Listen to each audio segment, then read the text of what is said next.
นี่คือบริเวณถ้ำพระยาคูเบียได้ตอนเช้ามื้อนี้ผู้ข้าครับลุงมงคลได้มาถ้ำพระยาคูเบียมาว่ามาจาในถ้ำนี่ล่ะนี่เอาเรื่องจริงผ่านจอมาให้เบิ่งเรื่องถ้ำยาคูเบียเรื่องยาคูน้อยหมักถ้ำมันนี่ก็คักมาอยู่แล้วก็อยู่บ่ได้ได้เพื่อนเห็นผีกังก้อยเพื่อนก็เลยนอสารนีอยู่ง่ายอยู่บ่ได้ซักเสือเพ่นเลยเพื่อนเห็นในนี่ละนี่มงกังก้อยเหาะดองมาแล้วนี่แหละนี่เพื่อนเห็นก้อนนี่ละเสื่องหน้าแล้วเพื่อนก็เอาขนมไปช้างให้ผีกังก้อยแล้วเพื่อนผีกังก้อยนี่ก็กินแล้วก็ไปอันนี้ขี้ไก่ป่าก็ลายเนาะนี่ปะโถขี้ไก่ป่าลายได้พี่น้องไก่ป่าลายได้แถวๆนี่ขี้ไก่ป่าคักๆเลยพวกบริเวณเนี่ยหน้าถ้ำยาคูเบียนี่ถ้ำใหญ่พอสมควรได้ทำนี่ก็ได้สร้างโดยยาคูเบียแล้วสร้างพระนี่ก็นี่เอาแบบมาแต่ถึงพอได้ว่าไว้แบบโจมมาแบบพระลงมาแล้วก็มาเทนี่เลยนี่เทในถ้ำนี่แหละถามเราได้เอาแบบมาเทือนแล้วว่ามาเทในนี่เทในถ้ำเลยนี่ตอนเช้ามีผู้ข้าปานคำพระชมก็เลยมาเอามาจามากับลุงคนบ้านม่วงคำเลยนี่เพิ่นอ่านข้างนี่ทีมงานได้ทีมงานผู้ข้าปานคำได้มาท่านนี่ต้องมากันได้คำมากันมันว่าวิไว้ง่ายมาผู้เดียวบุกล้ามาว่าวิได้ทำนี่มันก้อยเราจะยุ่งแล้วลุงคนเนี่ยญาติเนี่ยอันผู้ข้าไปถ่ายทำเมื่อวานเมื่อซื้อมาลุงไปเจอคนบางบดอยู่วัดถ้ำผาเด่นได้พี่น้องเอ้ยตอนเช้าเนาะผู้ข้าไปก้อนหมู่ได้วันนั้นไปเห็นคนบางบดอยู่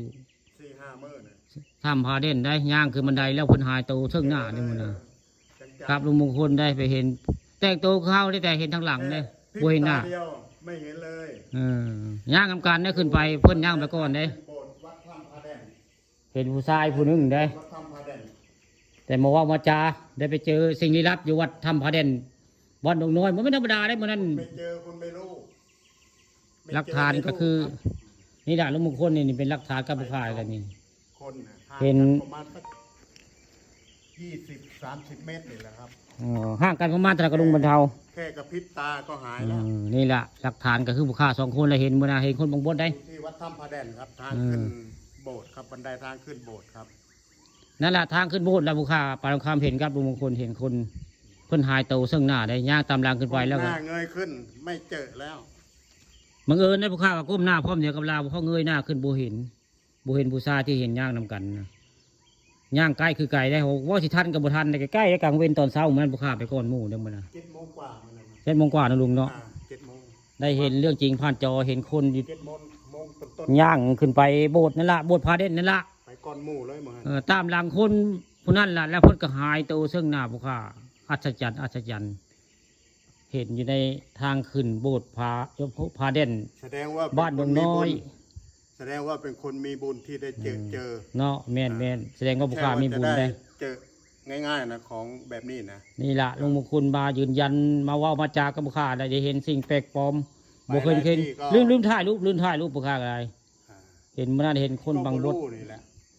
ไปเบิ่งทำเน้นว่าผมเป็นผีเราว่าคนบางบดเราว่ามิติข้าเจ้าลืมเปิดก็เลยทางก็เลยเห็นคนเรามิติข้าเจ้าหาจังหวะข้าเจ้าหูว่าเช้าเห็นข้าเจ้าก็เลยจังหวะเช้าก้มหน้าเพิ่นก็เลยหายตัวประชันทำเน้นว่าได้นี่